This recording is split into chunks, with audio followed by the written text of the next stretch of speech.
Today's episode of Chat and Chew is sponsored by Be Positive Productions and Multimedia Studios, LLC. I like to think of imagination as something akin to a superpower. Used in the right context for good, it can help bolster our aspirations and propel us closer to our goals. We visualize the outcome of our accomplishments and work toward attaining said thing. However, when used to propagate untruths, reality can become distorted. We no longer know what's real and what's not. The more often we repeat something to ourselves, the more likely it is to become our truth, and the lines between perception and reality begin to blur.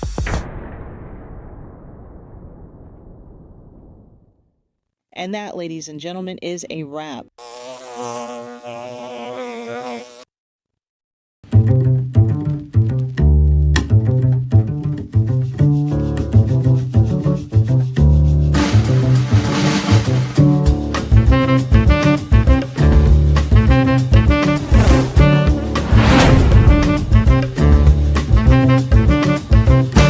Please make sure you follow us on Facebook, like and subscribe to our YouTube channel, and of course, hit the bell to activate notifications that will remind you when we're on.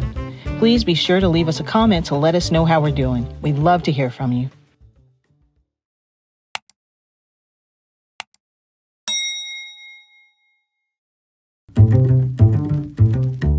Welcome, greetings once again to our weekly Chat and Chew broadcast. I'm very, very excited today. We have a very special guest with us, as always. But I'm really excited today about, we're going to be talking to a judge. But before we get into all that, I'm going to toss it over to James, and he's going to do a little bit of housekeeping for us. All right. Welcome aboard, friends and family. It's a pleasure to see you and be with you. As usual, I'm going to tell you we need your help. We can definitely use your assistance. So, Facebook users, if you have Facebook, please like us and share this broadcast with your friends and your family members, and follow us. And then for our YouTube friends, we love you too. So all we want you to do is to subscribe to our channel. Click the little bell. Click the little bell and share the broadcast. And as usual, Instagram, we're not leaving you out. You just follow Fathers Forever. But there's a big but in here. We want our viewers to comment. So leave something in the chat for us, and we will be sure to get back to you. So with that said, Dr. Warren, I'm passing it back to you. Okay, I'm taking it back. I know some of you are watching your broadcast while you're eating your supper, perhaps. So let's chat and chew while you do. Anyway, today I want to welcome our guest, Judge David Baker. Thank you so much. And we start out by tell us just who you are, your family life, and where you're from, and all that good stuff. Before we get into the meat of the matter. Yeah, well, thank you for that opening. And I kind of think about going back to telling you how I was the son of a sharecropper. Yeah, by all means. I won't go that far back. That's far. I am a proud native of Raleigh. As the city has grown, that's actually not as common now. Right. But I grew up in the city of Raleigh, Southeast Raleigh to be exact. Okay. Prominent African-American neighborhoods, one Biltmore Hills. Oh, yeah. I always like to let people know, because believe it or not, even people who lived here oftentimes don't recognize when you drive through Biltmore Hills, the streets are all named after prominent African-Americans. Wow. Yeah. I can get on a little street called Waters Drive. Mm-hmm. Waters Drive intersected with Kitt Place. Yes. Right? Kitt Place, K-I-T-T. Uh-huh. And then it was Gilliam and so forth and so on, but a really historic neighborhood that I say gave me my foundation and just really understand what it means to be a part of a community. Right. So my father actually was worked in the Department of Corrections, made it pretty high up as the deputy secretary for the Department of Corrections. It's really interesting that I find myself in this position. Yeah. The court judge. Sure. Wow. But my mom was a school teacher, English teacher at that. And so today I aim to make her proud with good grammar and correct English. But just real quick, you all, I'm the father of 3 kids. Okay. Thank goodness, like they're all out of the house. in their early 20s. Okay. But I was fortunate to have a good partner, a good wife who we raised our kids together. Right. And so I understand that's not everybody's story. Yes. So I just want you to know I have that clear and distinct perspective. Judge, you've been drinking from the fountain of water. The fountain of youth. Yes. Fountain of youth.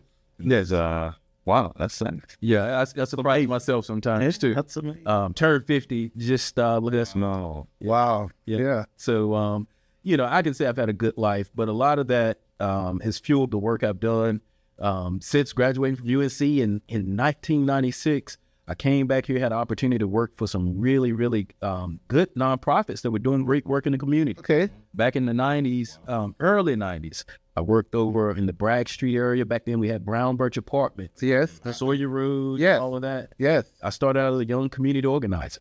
And I like to tell people this was before Barack Obama and community organizing became something people talked about. Really? Yeah. The organization called Passage Home. Yeah, I mean that. So- Yeah, very well. Yeah. So went from there and then organized on a state level through some organizations, a collaboration of organizations through the North Carolina Justice Center. Wow. And that actually is in part what prompted me to go to law school and Right. down that legal path. But the other piece of it, in all candor, was the fact I had 3 kids. Yeah.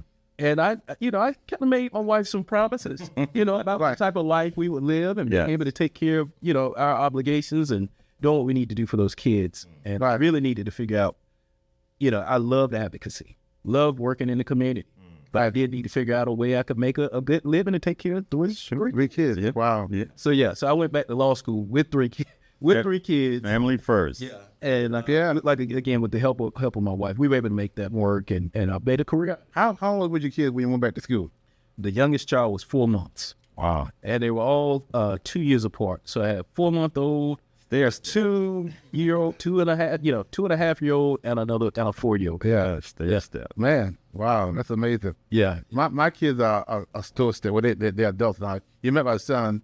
He's 43. My other son is 39. My daughter is Don't tell your age. 37. She's gonna get you. 77. But it's amazing. So what made you decide that you wanted? At what point in time in your life did you have an interest in being a judge? Or it just kind of happened? Yeah. So interesting. I did not. In fact, I said I was not going to law school because I refer back to my undergrad time, and a lot of people were going to law school. It really was I did it. I'm just going to make, I'm going to go make some money, right? Yeah, serve corporate, and there's nothing wrong with that, right? We need those folks too. That's right. But my mindset was on changing the world. And so I really kind of disclaimed that path. But what changed is the fact that I was working in community, and we're talking about change. And I saw other people able to go into the legislature and advocate on policy, and I felt like I was at a deficit. And so I wanted to add those skills, but it was being around really competent, community-oriented attorneys who were making a case for things like the earned income tax credit, Right. Living wage, other ways of expanding affordable housing. And that's what got me interested and opened my eyes to what the law could offer. Right. And so that was really the key. And like I said, I had 3 kids. Yeah. And I needed to figure out a way. Right. Yeah. So you got how many boys and girls? How many? So my oldest, my daughter's the oldest. They all have birthdays, so I got to get this right. She's 25 now. And then 2 boys, 23. And the youngest is still going to be 21. Right. Yeah. Okay. Yeah. Cool. Yeah. Wow. We, as you know, we are fatherhood program, and you said you've heard about us from time to time, and we're in the court system a lot. When we started Father Forever, our mutual friend, Judge Christian Root, the former Judge Christian Root, kind of got us in the referring guys to us who are at risk of going to jail for non-child support. That's kind of how we got started in the court system. As a man, you and I probably know, and James as well, that most of the time we don't go out to get help, and somebody nudges us. We don't go to the doctor until stuff stop working. Then we're gonna go. Most times it's our wives that nudges us to do. So we have a lot of guys who have been in not being a good father, struggling fathers, for whatever reason. There's lots of reasons. And so in the child support court, Judge Ruth had decided that she was like, okay, you know what? I could put you in jail. I could put you in criminal contempt. I could put you in jail, but I'm going to stay conviction, the order, but I'm going to order you to this child support class, which is Father Forever. And if you go there and complete it, we won't send you to jail, but we'll work with you. And that's how we kind of got started as a jail diversion in the Wake County Child Support Court. And we did it for a number of years, until COVID started. When COVID started, of course, everything closed down. But that's kind of how we have connected at a fatherhood program with the court system. In 2017, we were approached to start not just a fatherhood program, but houses, the guys are getting out of prison. Transitional houses. So we got 5 transitional houses now. Okay. Of a total of 38 beds of guys who come into us straight from prison. And so now we're really into the re-entry and how to reduce recidivism, all that good stuff. One of the things that I've been working on for the last 6 months is a book. It's called Imagine a World Where Every Child Has a Father. And it's through initiated intervention. And that's where social workers and judges and all these people kind of say, you know what? I'm going to order you to a fatherhood program. And we have, of course, you're a judge. When people get a DUI, you order them to a substance class. When, you get into domestic violence and you beat your wife or whatever, you order to an anger management class. Those interventions kind of help guys to understand you can't beat your wife up, and you can't drive drunk. So those interventions, but we have, by and large, we have not really used that to reduce father absence. Yes. We haven't used intervention, and we haven't used prevention. We have used the cleanup, the aftermath. We spend all the money cleaning it up, but we're not doing anything to stop, to educate an intervention. And so what we're trying to do is connect it with judges and social workers all around the community and say, hey, you see this guy struggling. If you committed a crime, you got to do what I'm saying? You got to do that. If you break into somebody's house, there's consequences that you're probably going to go to jail. And we're not telling you not to do that. Do that.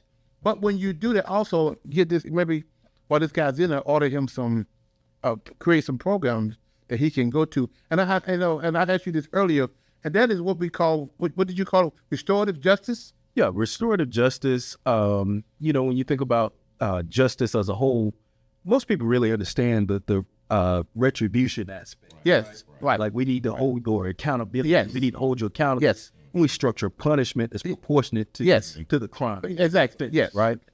But I think when you look at justice most comprehensively, we have to find these opportunities for restoration, for rehabilitation, and for growth. So with that said, first of all, let me commend you on all the years of work.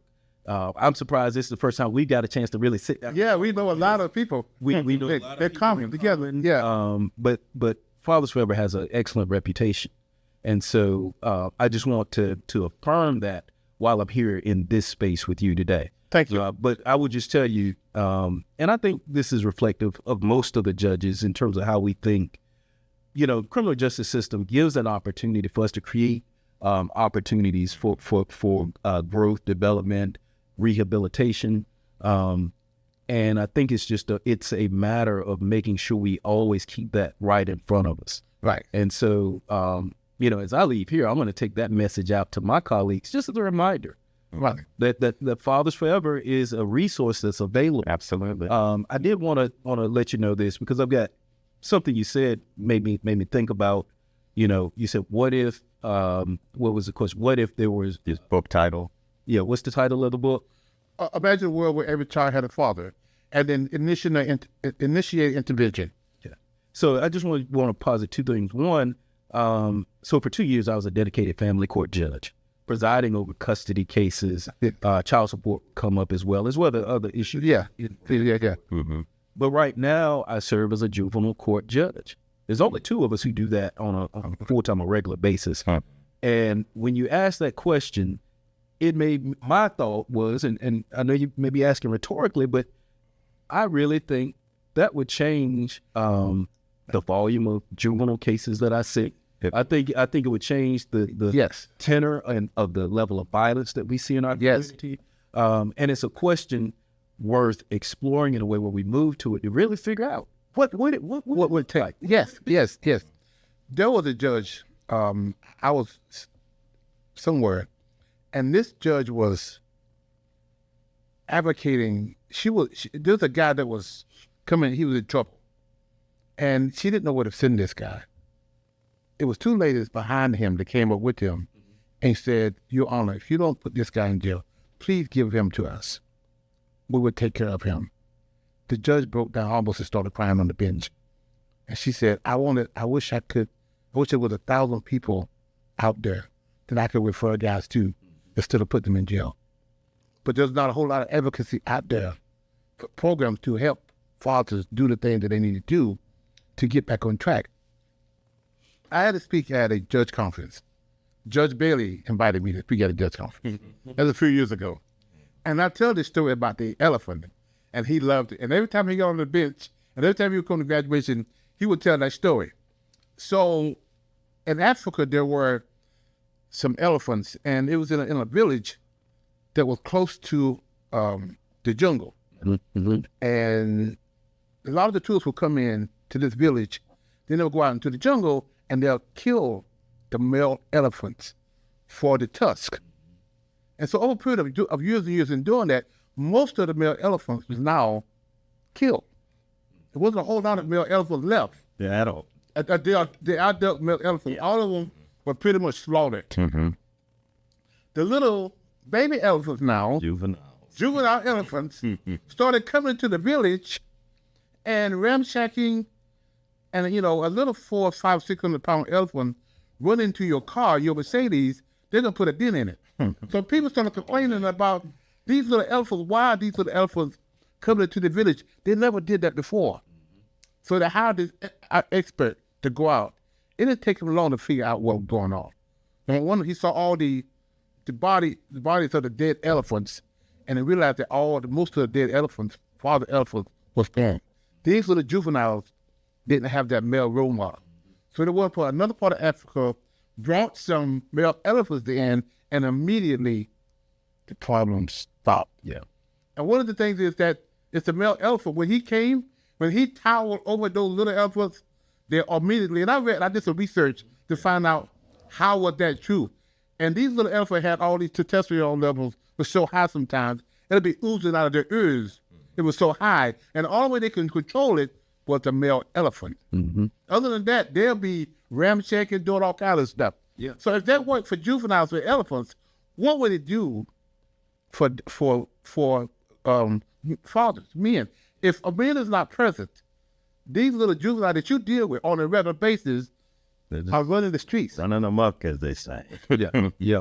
And I mean, because I think that's a phenomenal story about elephants, but it does translate. Yes, it translates, and we see it. I love to have the empirical research and run down the statistics, but you don't need that because we see it. We see it, and you see all these gang members. When we got the guys that come into our program and they with the sagging pants and they're doing all this stuff, and that's like, you picked it up in prison, where you picked it up at. Most of the time, there's a man in the house. We don't allow that to happen. Yeah. Women. I'm not here to bash women, but most of the time, and I tell the guys all the time, what a man does this for his kids is, we all different, men and women. Our kids need both. They need the both different of the man and the woman.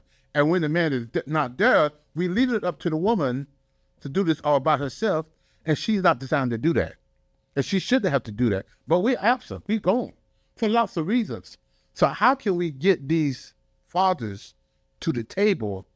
And I think with judges and with social workers, and the whole premise of this book is to get us to start looking, to have a paradigm shift when it comes down to fathers. Yeah. Society, by and large, earlier we talked about education, but fathers really not really encouraged to come to the IEP meetings.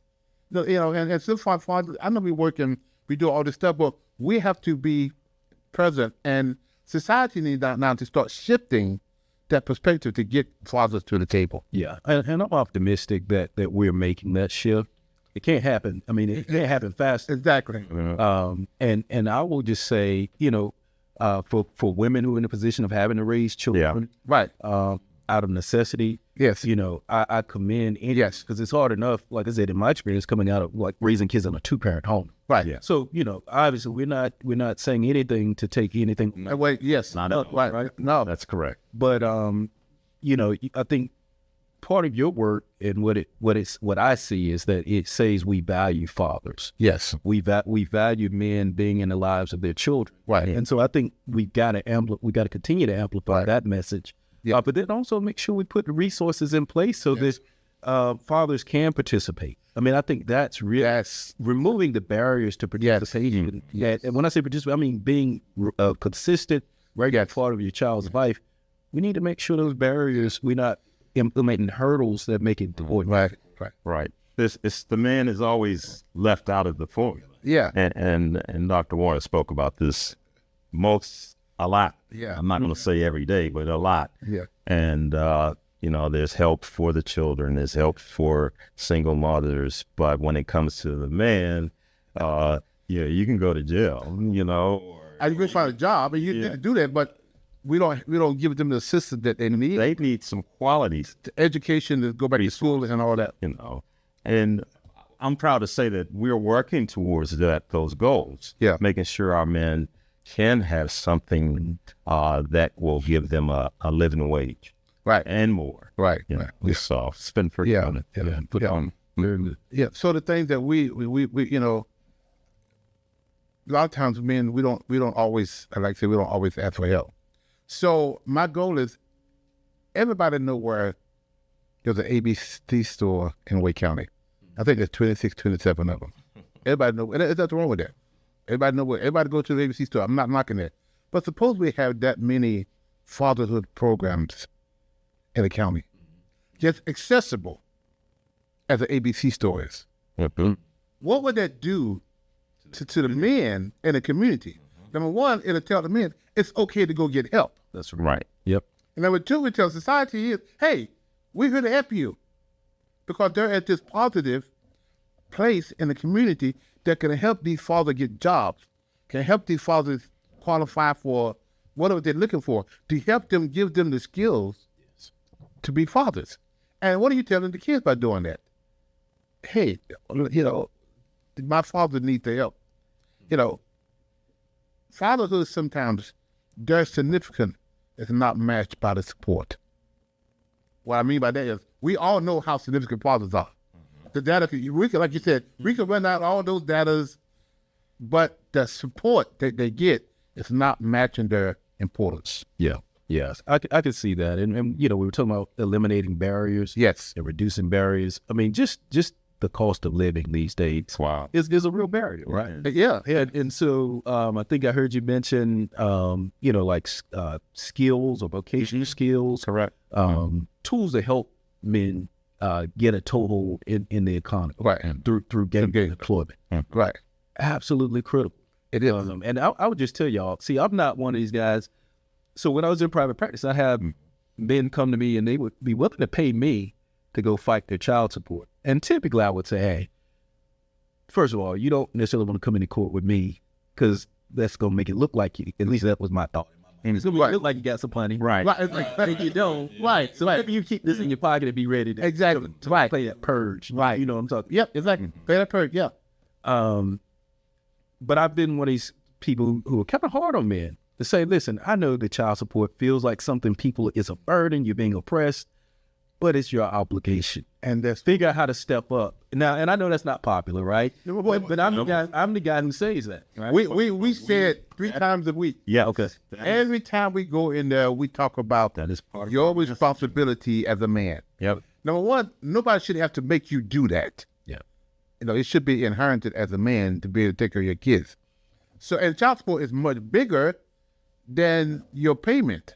They need your payment, but child support is being there for your kids, period. Yes. Not just financially, but financially, definitely. We don't leave that out. You got to pay your responsibility as a father, as a man, to make sure your kids are taken care of, but it also means support in all other areas. So when that light bulb goes off, we have a class, chapter 3 in our book, our textbook. When you give that $500 per month and you start thinking, yeah, I'm good. I've done everything I need to do, But as Dr. Warren just said, that's just the money side of things. Right. Your child needs to see you, touch you, feel you, reach out and you all have a conversation. Right. All of those things are part of support.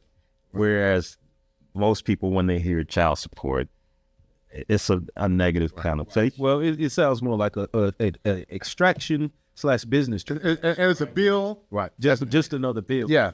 But I think that's I have not explained it that way oftentimes. More so, in community in these types of conversations. But I think that's it's not just a valid point. It's the truth. It's the truth. Yeah, the support it's not just about the money. And then along with that chapter, we talk about the budget. Yeah. Do you think the mother of your child can live and survive alone off of $500? Right. In this economy. It's not going to happen. Yeah, and I don't disagree with you at all. But I only chuckle because I know what the protest. I know what the argument. Yeah, and we hear that all the time. We hear it too. When I was married for 15 years, my ex-wife and I decided that we was going to split up, which is fine, and I became the custodian father. So I had 3 kids, 7, 9, and 11. I didn't know a thing about cooking because I grew up in the household with my mom and dad. Went to college, had 3 hearts in the cot. Got married, was now taken care of. Cooking was never part of my chores to do. Yeah. But now I got 3 kids, and I got to cook for 3 kids. And then, I won't get into all that. But the point I was trying to make was, as a single father now of 3 kids, I'm seeing what single moms would do. And people pat me on the back and say, you're doing a good job as a single father. And yes, thank God I did. But how many millions and millions and millions of single moms have been doing this over and over and over again because father, for whatever reason, has not been there. And so I had to learn how to cook and how to do this stuff. And then my child support money that I was getting for my mother, my kids, it came like clockwork. She paid her child support like clockwork. That money was a part of my budget. Yeah. And the illustration is what is your child mom is expecting that child support to come in, and you decided this month you want to go out and get you a pair of Jordans, $100 sneakers, or you want to get your latest 22 for your ride, or you want to get this paint job, or you want to do all this stuff, and you don't send her that $300 a month. And for you, it's just $300. For her, it's like working 40 hours a week, and you get paid for 32.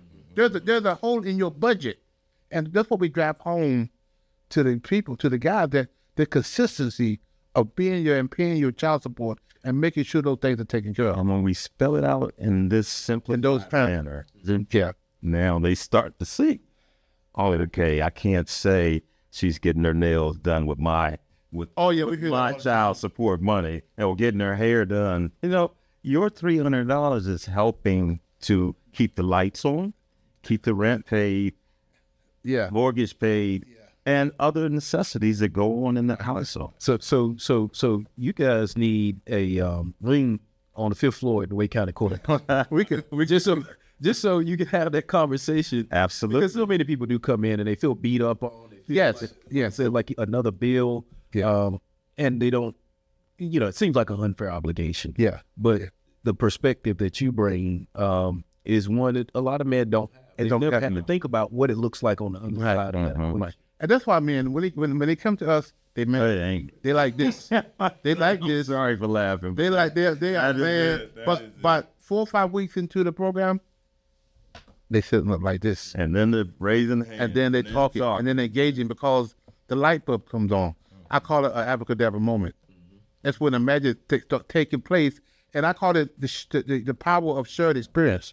Because now you get all these guys sitting in there and you realize I'm not the only one that's going through this. And my question is to you as a judge, what is your day like? I mean, when you deal with juveniles that's breaking the law, breaking and entering, what are some of the common denominators that you think has allowed these juveniles to be, the behavior to be that way? Yeah.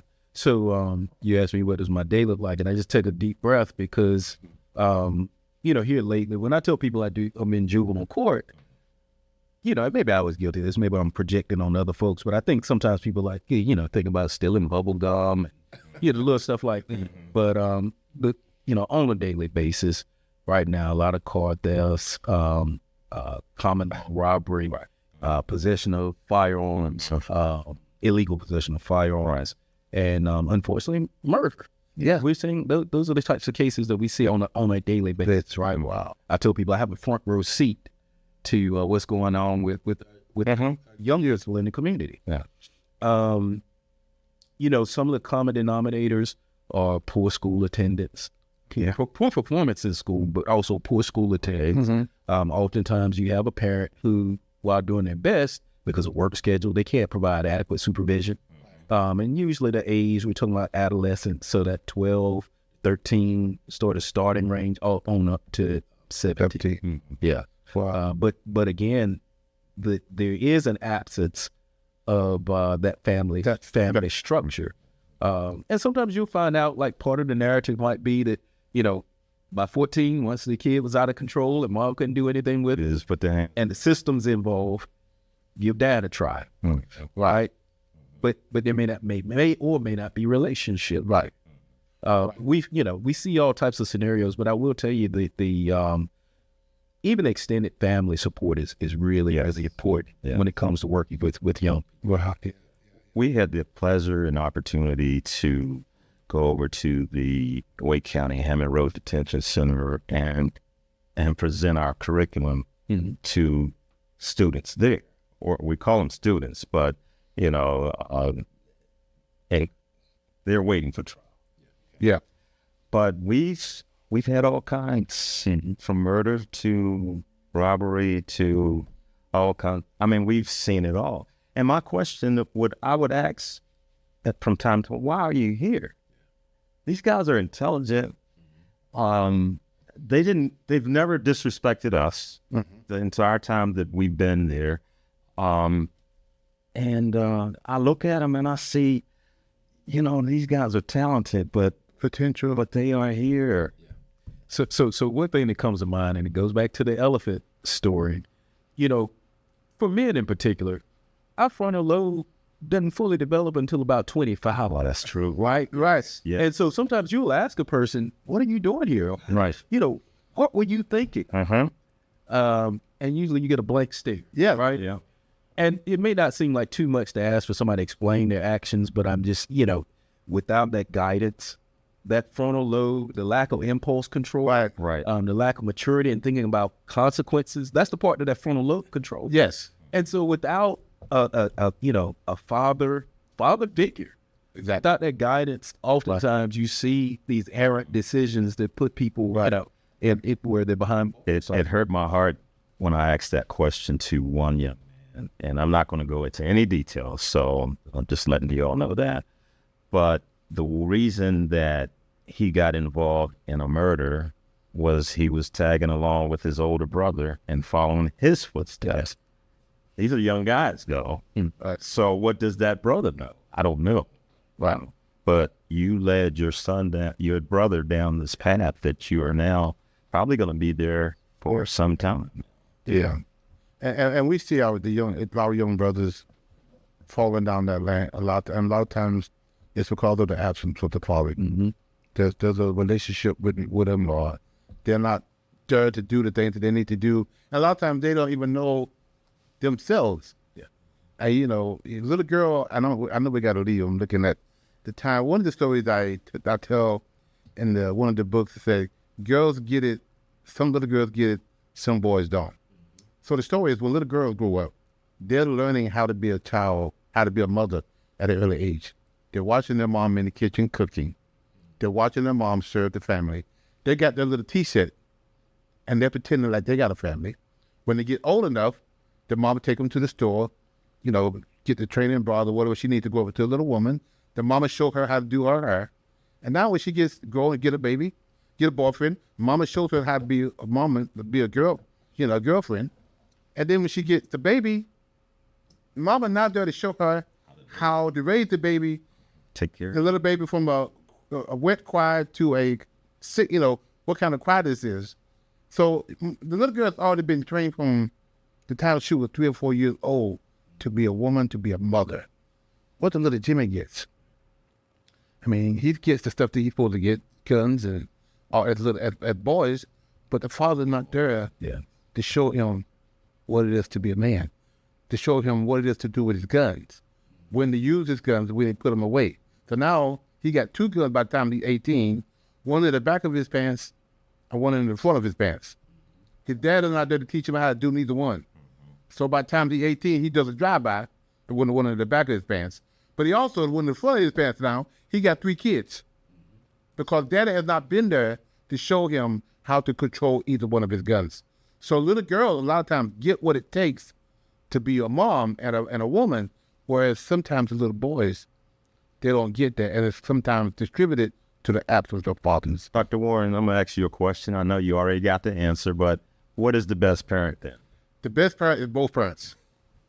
That's a simple answer. It's a good answer. Your child need, both men, both the father and the mother. And I know we got to go, and we could talk about this until Jesus come back. But I was at we did a workshop, and one of the guys that was in the class, he's like, I feel like I'm a replacement dad.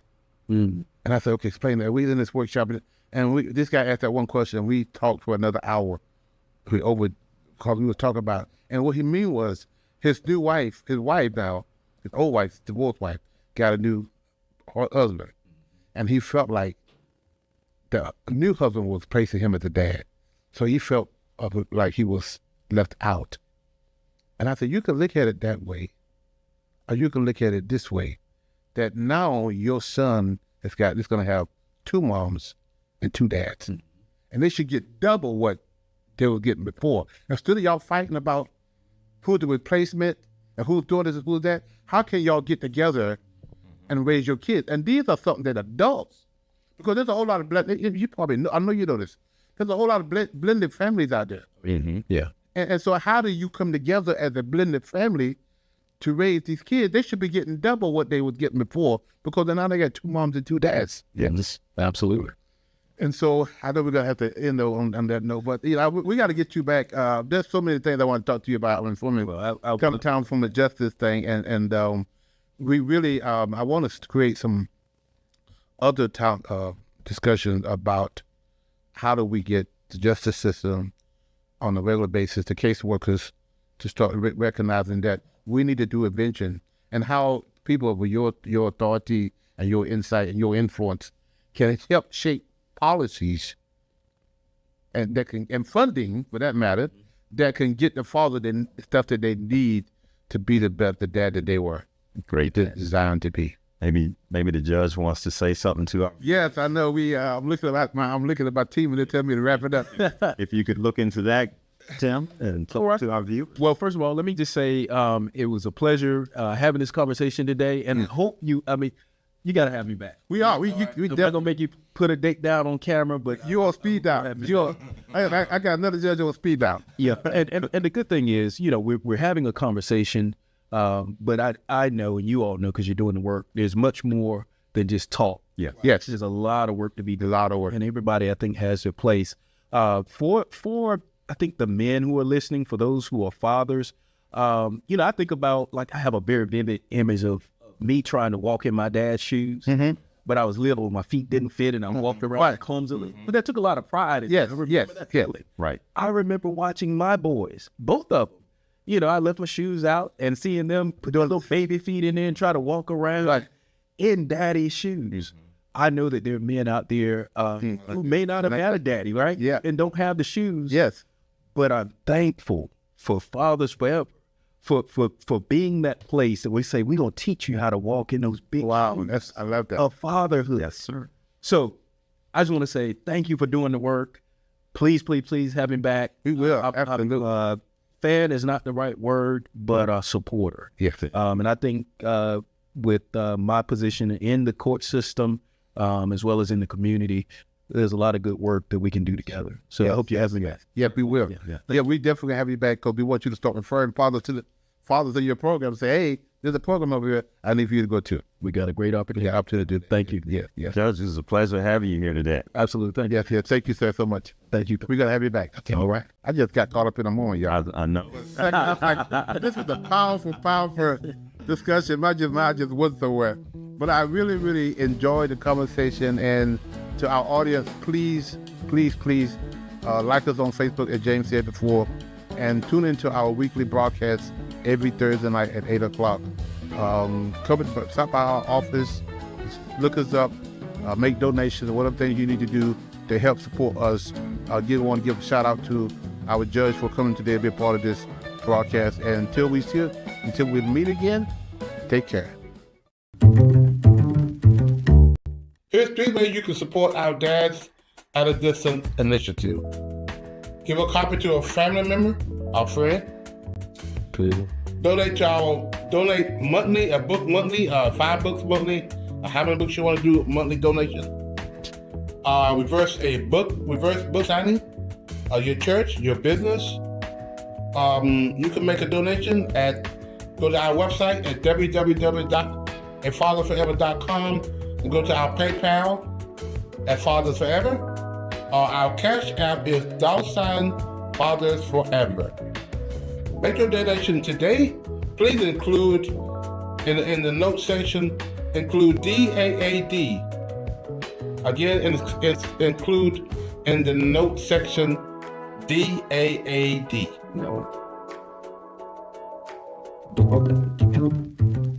If you or someone you know would like to be a part of the show, please visit our website at www.afatherforever.com or call us at 919-779-9905. The Chat and Chew podcast streams Thursdays at 8 p.m. on YouTube and Facebook.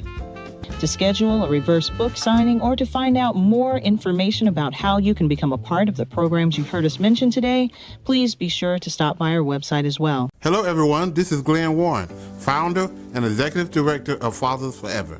I want to share an alarming reality with you. 627,000 fathers are incarcerated that have kids under 18. Now, there are 56,000 moms incarcerated who have kids under 18. The reality is there are so many more fathers incarcerated than moms. This is why I Am a Father Forever book exists. Now, I need your help. I am inviting you to help us get this book into as many fathers incarcerated as possible. Here's how it works. For your donation of $22, we will provide a book to an incarcerated father.